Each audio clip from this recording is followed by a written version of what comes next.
Vaccine mandates? Vaccine database? Is this still America?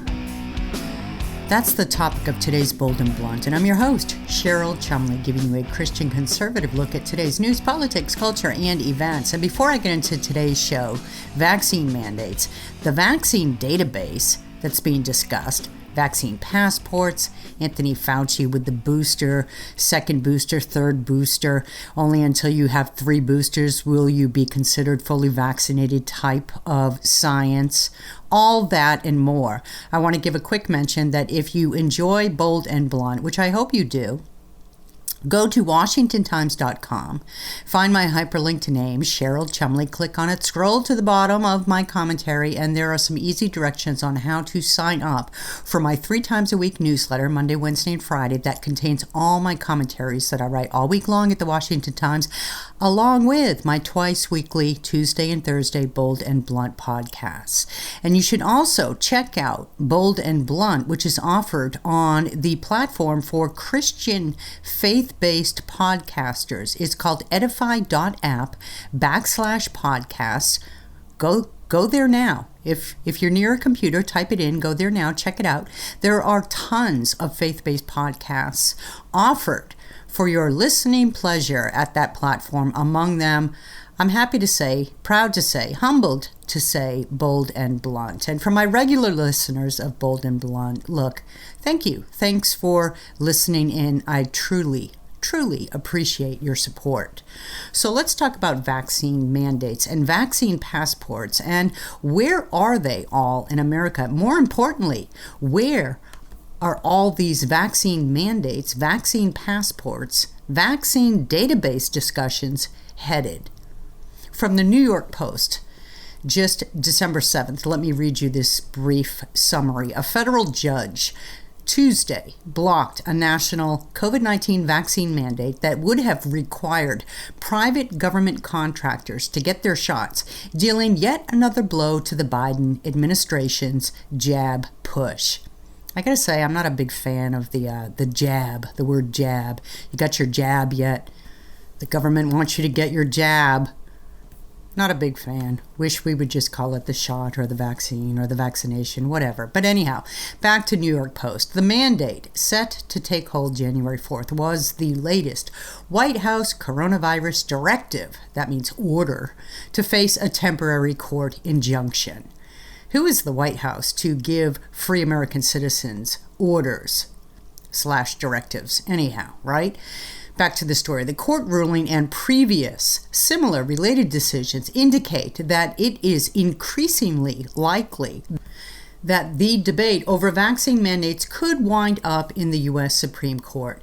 Tuesday's injunction follows 2 similar temporary decisions last week that blocked vaccine mandates for many private sector healthcare workers.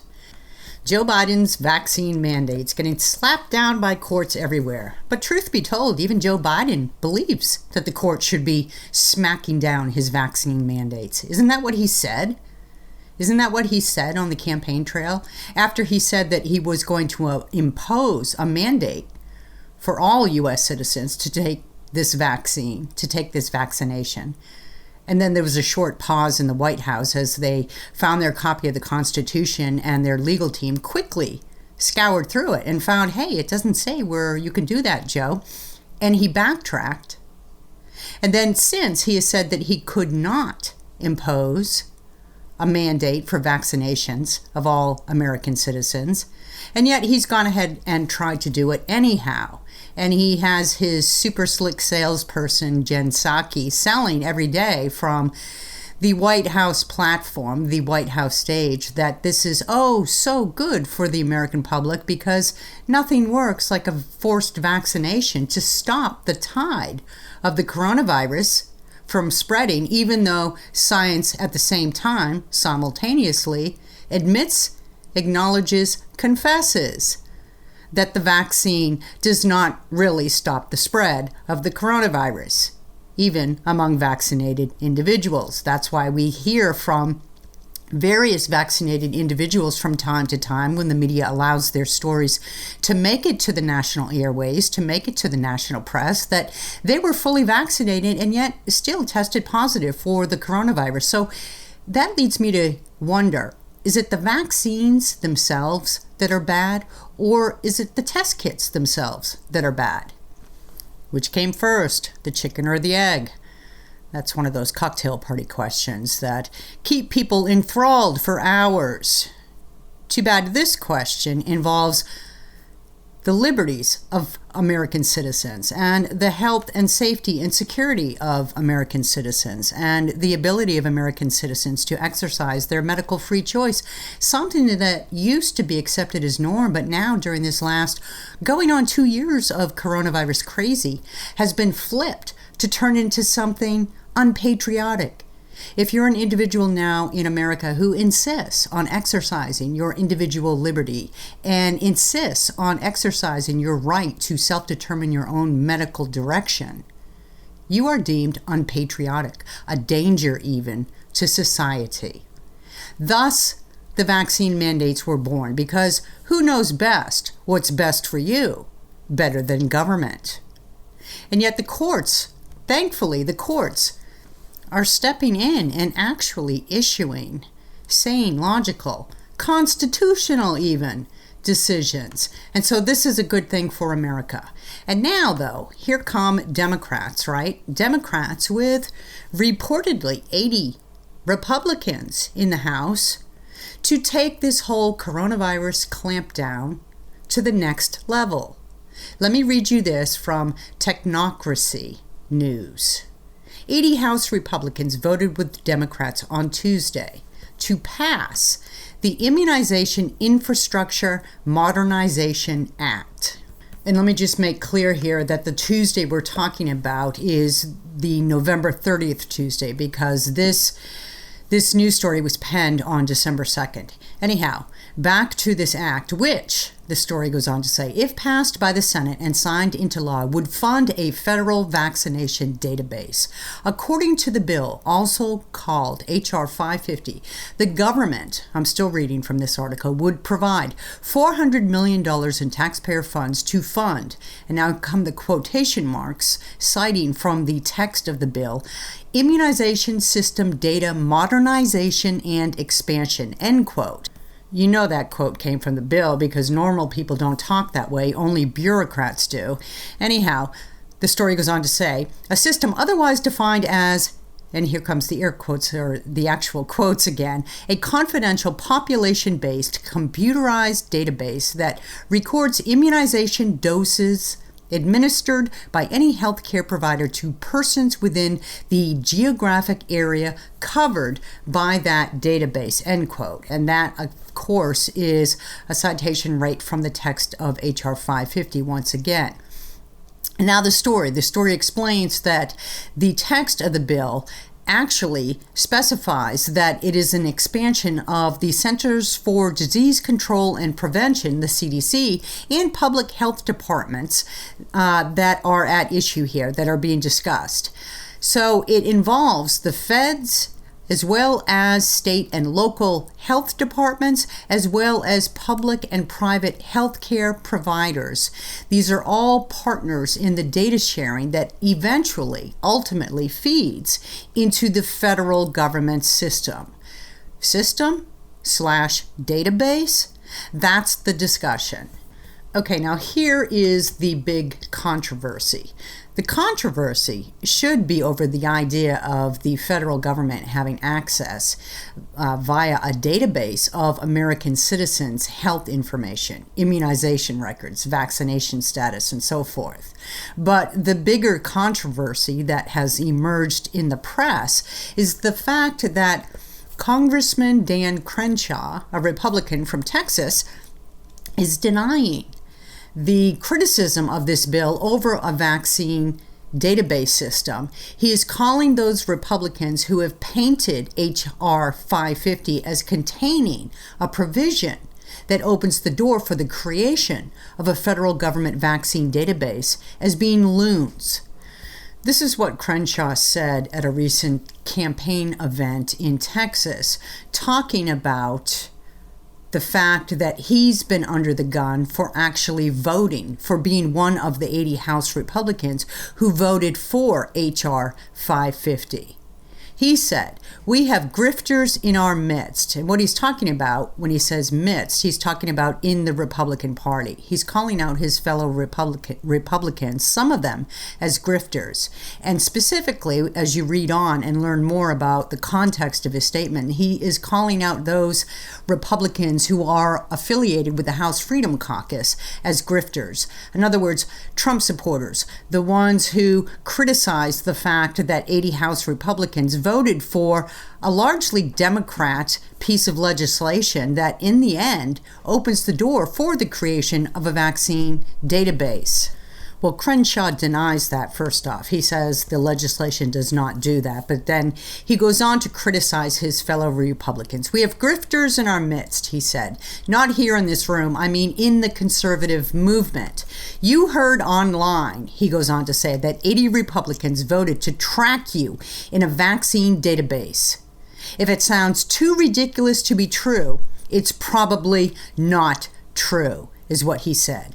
And then he goes on to finish with this. "Unfortunately, many Republicans you trust are lying to you. They want you to believe they stood strong against a new vaccine database, but they're lying. There's no new database. We just made current databases secure against federal government tracking," he said. Okay, who to believe here? Whom to believe? Well, go to the bill itself and you can read it. But what I have found is that Democrats, leftists, never come out and say what their ultimate endgame designs are for a particular provision that they're pushing. Because they know if they were upfront and open about what their endgame really is, that Americans would say, "No way, not a chance." Because Americans, by and large, love America, and they're not on board with the Democrat/socialist/Marxist party's strategies and hopes for taking down America and crumbling the Constitution. So Democrats have learned to be very sneaky. They play with the rhetoric. They play with the agenda.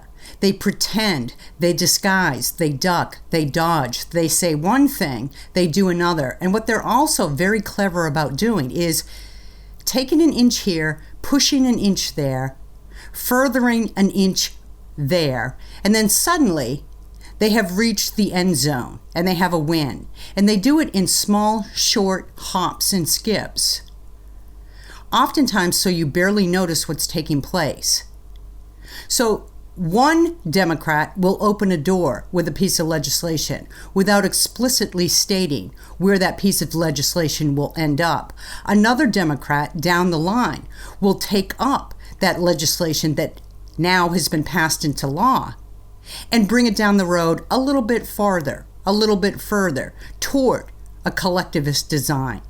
And then yet even another Democrat will take that same piece of legislation turned law and shape it and exploit it and twist it so that it brings about an even farther leftist endgame. And then pretty soon, without even having to call it what it is, we have a socialist policy that has been put into place. We have a surveillance system that has been put into place. We have, let's say a gun control measure that has been put into place. This is what Democrats do with gun control. Their ultimate end game is to completely decimate the Second Amendment. But they can't come out and say that. So what they do is they talk about things like common sense gun control. And they talk about things like background checks, universal background checks. They talk about things like databases, but they don't call it databases. They talk about things like red flag laws, right? Which sound benign on surface. They sound common sense on surface. So common sense and benign, in fact, that even Congressman Dan Crenshaw in mid-2019 supported red flag laws. But then Democrats once they get the inch of, say, a red flag law or a common sense gun control background check law into reality, into legislation, into being, they take that inch and they push a little bit farther.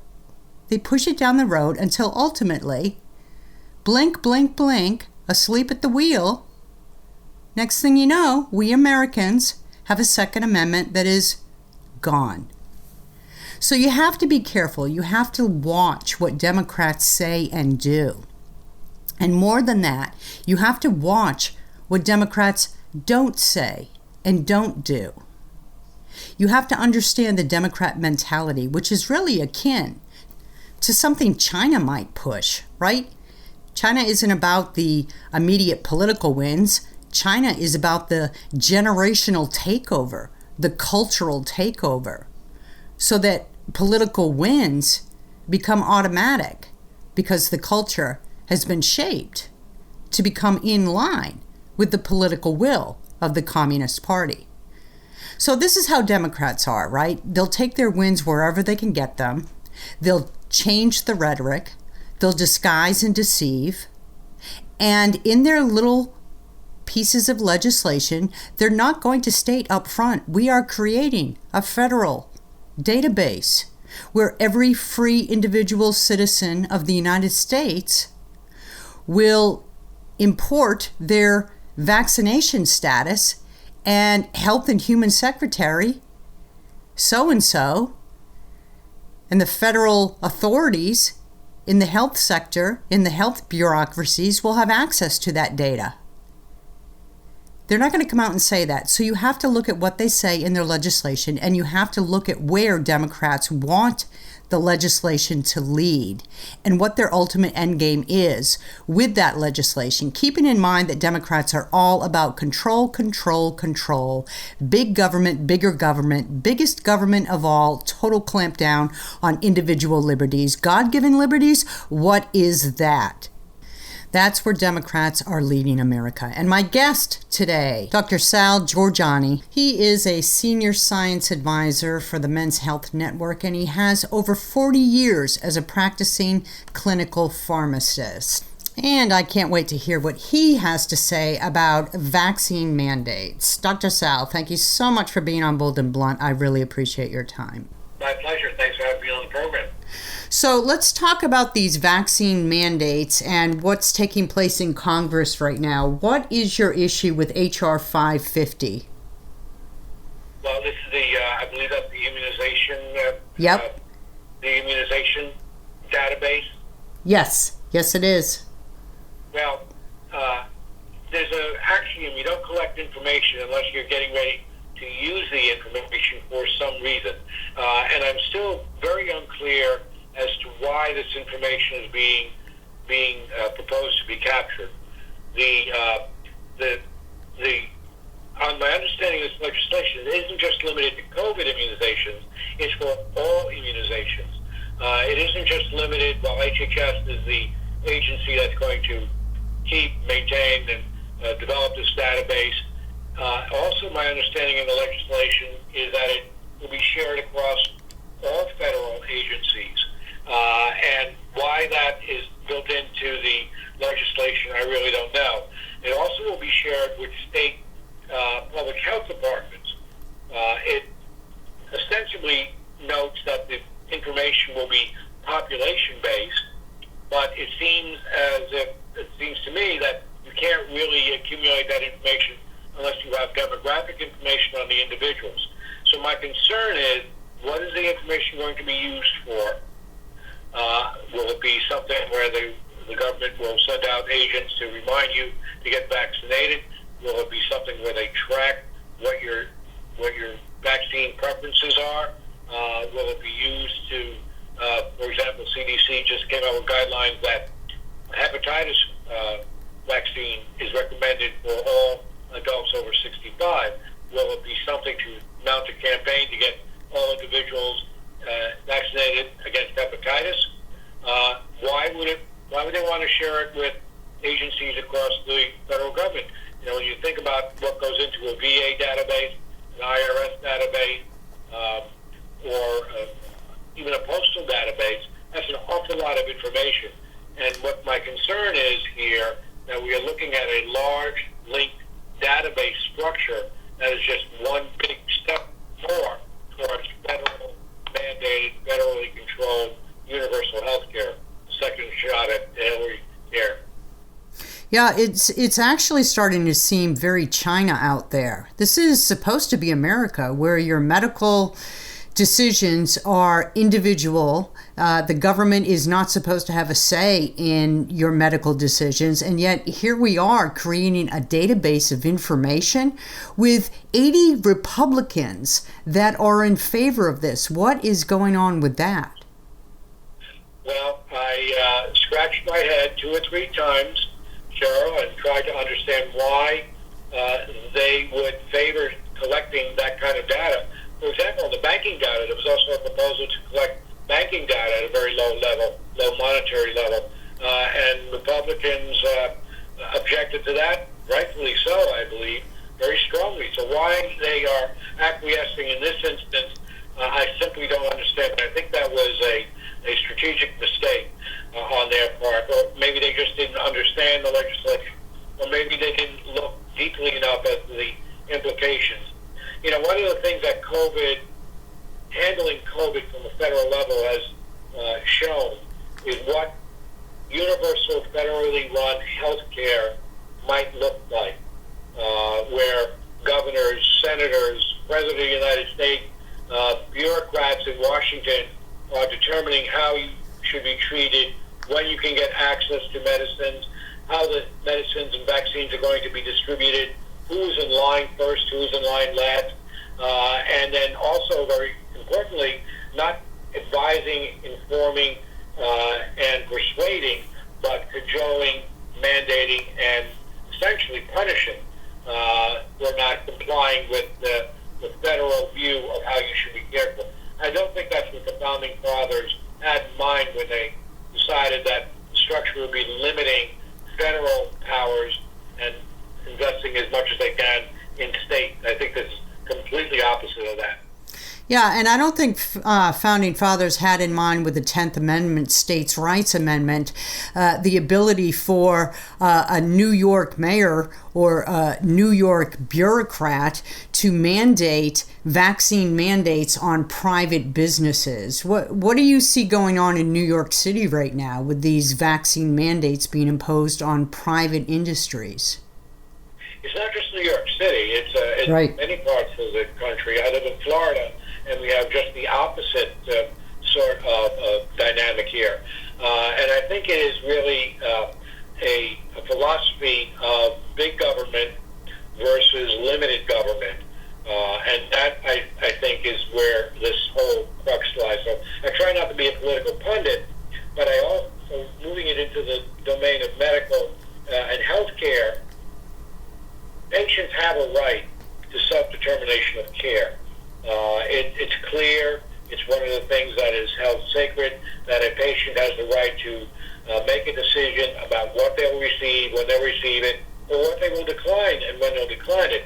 And these mandates go very much against that fundamental approach to delivering health care and how you get it. So I think we are seeing big brother, big government, intrusive government in some locales, and then limited government and assertion of individual rights and decision-making in other locales. And I prefer the latter for sure.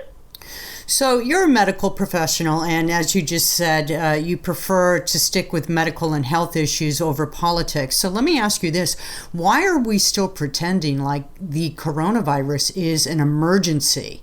Because most of these vaccines were issued and now are being mandated in some instances under emergency use authorization. We know who are most at risk from the coronavirus and all its various variants. Why are we still under emergency use authorization and under emergency type of living? Well, the vaccines in the U.S. For COVID and some of the cocktails that are being used to manage COVID, they are fully approved. Certainly the Pfizer vaccine, Moderna vaccine, J&J emergency use authorization is a good tool to use to get products out into the market quickly because there is no other alternative. The regulatory requirements for a full approval are very bureaucratic in nature rather than scientific in nature. So I think this just allows access early on, which I favor. I think that's the right thing to do. However, if it gets stuck in a limbo of emergency use authorization as a tool to control distribution and information about the product, that I think is a misuse of an important tool. For example, companies who have products out there under EUA can't inform the public about those medicines, those vaccines, those injectable products. It has to all go through some sort of other clearinghouse. That they just don't have voice here. I think that's a dilemma. What Men's Health Network and Healthy Men, which are organizations I work for to help advance the health of boys and men, we advocate for these products coming off of emergency use authorization, getting full approval as soon as is possible, and not allowing this to become a foot-dragging mechanism. There are some jurisdictions in the United States that are seriously considering making face masks permanent, not just not just indoors, but also in some respects outdoors. Medically speaking, what is the rationale behind that? There is none. In fact, one can argue that it's a very bad policy because unless you're using, masks do help. They are not an end-all be-all, and I kind of explain it the way I explained the analogy with a football player. They just don't wear a helmet when they go out and play. They wear helmets and pads and shin guards and wrist wraps, all sorts of other layers of protection. So masks, I think, do help. They are not an end-all and be-all in and of themselves. But having said that, a lot of people do not wear masks properly. If you do not change your mask periodically, it can cause more infection than block infection. It is certainly something you don't want to be wearing while you're eating. There is no rationale for it out of doors. Yeah, I've seen the proposal in Oregon, and I think it is a knee-jerk reaction to overextend a useful tool to make it a point, a show point. And I think that is wrong. There's no medical reason for it. When you listen to Anthony Fauci speak, do you hear sound science coming out of his mouth? Well, I have followed Dr. Fauci's career and work from way back in the HIV/AIDS days. And he is not infallible. None of us are. Just because you happen to have a bunch of letters after your name doesn't make you the science person or the spokesperson for all science. He has many very valid opinions. He's a very, very smart fellow. I think he has the best interest of people at heart. But I believe that over the years, and with the exposure he's gotten, some of that integrity of scientific discipline has been lost. Now I believe he is acting as much a physician and scientist and research leader as he is a spokesperson for a political administration. So I do believe that his credibility has been hurt. I also want to give him the benefit of the doubt that, for example, with the latest findings with the Omicron variant, we didn't, and we still don't know enough to make appropriate judgment calls. So I think there is a reason why there was a clampdown early on until we learn about the virus. But I see is regulatory accretion, where once we learn, we're not pulling back the authority and the lockdowns and the mitigation that is overreach. And I think that's one of the problems. And I think Dr. Fauci is now in a position of being more a White House spokesperson with a medical degree than a physician counseling patients on how to make good and appropriate decisions. And that's unfortunate. That's a good way to describe him. I think that's a very fair assessment of what he's morphed into. Let me ask you this. Should Americans be suspicious about all these recent advisements about taking the vaccine and 1 booster, 2 booster, 3 booster, now here come the pills, when at least in some respects, those making those recommendations have vested financial interest in having these boosters and pills injected and ingested by American citizens? You know, the issue of conflicts of interest in healthcare have vexed people for forever, basically. And it is unfortunate that it often is misconstrued that the decisions are made based on profit motive alone. And I don't think that happens as often or as deeply as people suspect it does. Yes, there are vested interests here. Pfizer certainly has a vested interest. Moderna's folks like Scott Gottlieb, who are on the board of directors of Pfizer, who's a noble and very smart gentleman. They do have personal vested interests. But the other thing we see happening, particularly with COVID, is the use of independent advisory boards to help advise and inform regulatory decision-making about these products. And these independent advisory boards, they are very carefully screened for potential conflicts of interest. It's not a perfect system. It's sometimes things fall through the cracks, but I think by and large the decisions about what people should be using are, I won't say pristine, but I think they are scientifically solid. That goes for the vaccines, it goes for the treatments upcoming, and then don't forget, Carol, one of the most important safeguards is the fact that patients have a discussion with a learned intermediary physician, a nurse, a pharmacist, a dentist, or a surgeon who has independently evaluated the products. Now, there are some issues there as well, I do understand, but I think the American public has to have confidence in their individual providers that they are looking out for their best interests. Well, look, I know our time is tight, but I just have one or two other quick questions I wanted to get in there. One of the arguments you hear from those who are really insistent on exercising their individual choice and individual liberties versus mandates when it comes to taking the vaccines or even wearing face masks is the idea that if I'm not vaccinated, but you are, what is the risk to you? In other words, mind your own business. You're safe. Don't worry about me. Tell where the logic is on that. Is that truthful? Is that somewhere in the gray area, or is that completely off base? I think it's very much in the gray area. And again, it goes to a philosophy of mandates, government mandates. Who is in charge of you?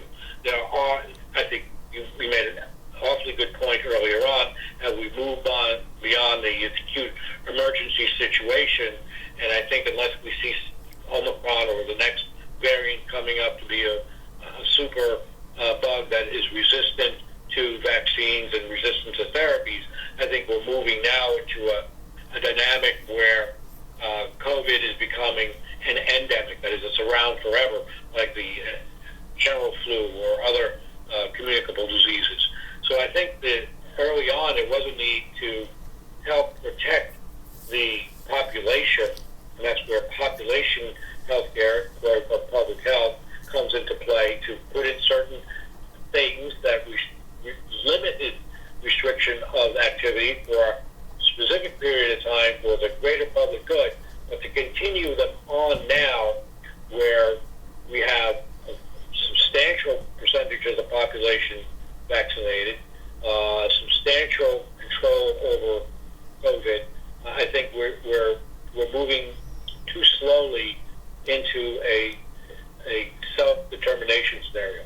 And yes, if you've been vaccinated, you can still spread the virus, but you're only going to be spreading it, and you're not just going to be spreading it to unvaccinated individuals.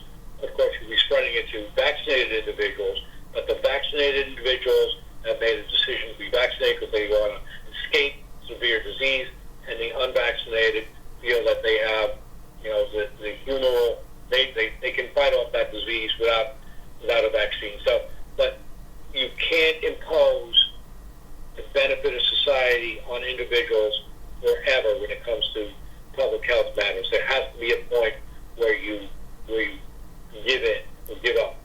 And let me just finish with the last question, flushing out what you just said about we're moving too slowly toward self-determination mode, and you can't impose these mandates forever on American citizens. Where do you see America, say, a year from now, 3 years from now, however you want to qualify it, but in terms of individual liberties versus government mandates? In healthcare, yes, I think there's going to be a tremendous tension. My crystal ball is about as foggy as everybody's crystal ball these days.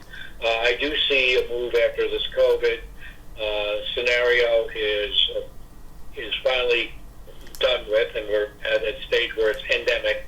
I do see there being robust discussions about universal health care, federally run universal health care.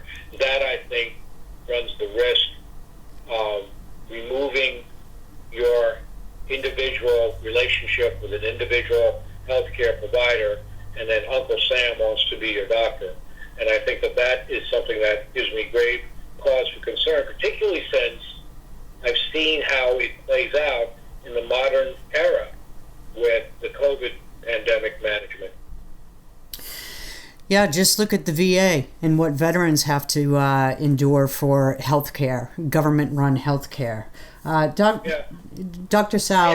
They have the right, they have the ability under certain pieces of legislation to go private, too. And, that's what many of them do, because it doesn't meet their needs, and it takes away their ability for individual decision-making. So that will go away as well under a federalized system, I'm afraid.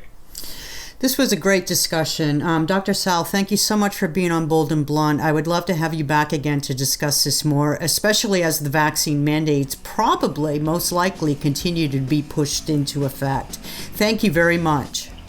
My pleasure. I'll be on anytime I can be of help to you and your audience. Have a great holiday season. You too.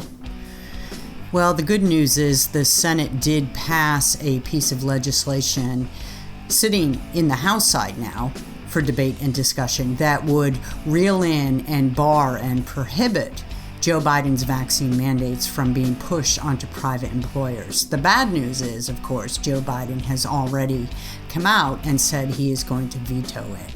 So once again, the idea of vaccine mandates rests in the hands of the people of the United States to keep pushing back against such an egregious affront to the Constitution and to God-given liberties. Thank you for listening. I want to remind that if you'd like to subscribe to Bold and Blunt, you can do so by going to WashingtonTimes.com or by going to edify.app/podcasts. And for those who are regular listeners of Bold and Blunt, once again, thank you so much for your support. I truly appreciate it. Thank you once again for listening. Tune in next time. And in the meanwhile, stay blunt, stay bold.